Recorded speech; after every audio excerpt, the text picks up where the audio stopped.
62 years ago, Nigeria gained independence from the British colonial masters. It was a joyous moment for the people of the entire country, most especially the early nationalists who fought tooth and nail to achieve such a great feat. Besides providing an opportunity for self-governance, the independence also provided avenues for Nigerians to take over the administration of the huge human and natural resources the country is blessed with and harness such potentials for the growth of the nation and her people.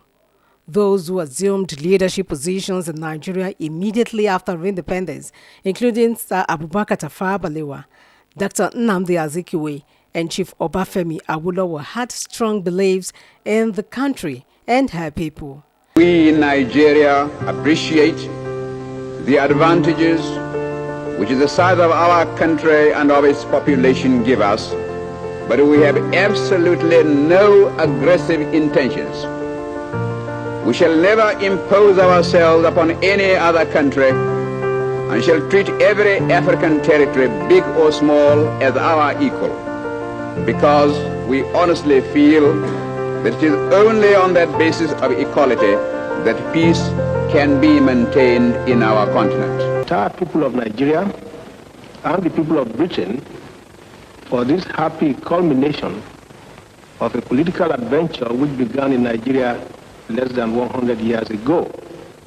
In the years that lie ahead, those of us who have the good fortune to lead our people will need statesmanship of a high order and God's guidance in managing the affairs of our country for the benefit of every Nigerian citizen.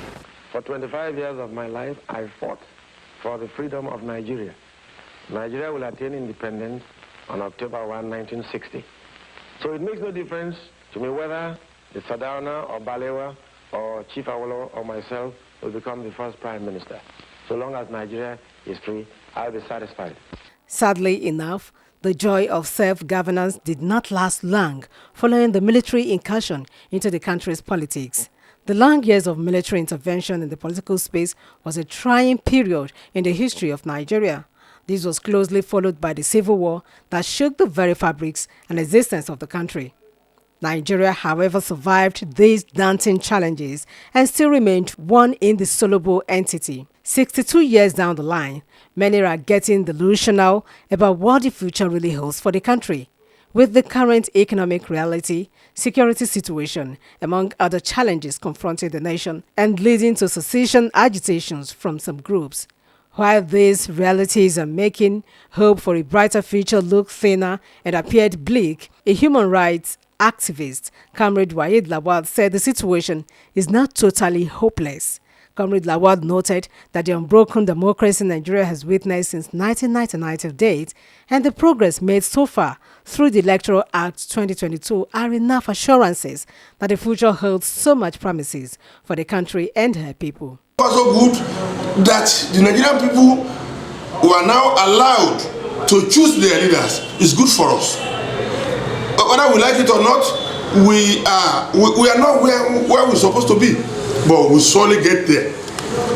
I believe with all hands on deck, Nigerians will go to its rightful place in the community of nations. In their separate interviews, Honorable Abdul Karim Afolabi, Prince Bello Adebayo, and Mr. Ahmed Razak said 62 years is a milestone in the life of the nation and enough for the country to have gotten it right in the areas of economy, education, health care facilities, infrastructure, among others. They called on policymakers to prioritize the interest of the masses above all. We have short memory. We do not remember what happened in the past, and we do not have focus. What will happen, we will only think of what is exactly as today. In Nigeria today, we are crying unemployment or this or that. We are here in Nigeria. All the industries die. What is the cause? They lay all the people working there off. We are just crying that unemployment. Where will I get employment? It's not possible. I believe any government want to succeed, but first of all tackle electricity. It's the bane of the collapse of many industries. if many and their policy, made in Nigerian policy will be well established. Nigeria at 62. If a child is 62 years old, I think that child is supposed to be a full grown child.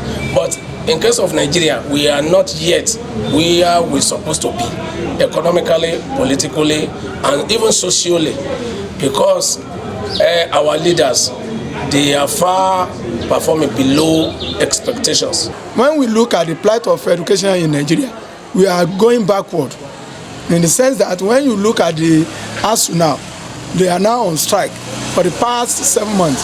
In view of this, our students in our institution they were unable to proceed on education. And when you look at the materials, both stationery materials and textbooks, they are at higher price. The parents are unable to afford procurement of these textbooks for their children. And not only that, we don't have stable policy in our country here. Children who are supposed to read their education from primary 1 to primary 6, they are leaving from primary 3, primary 4.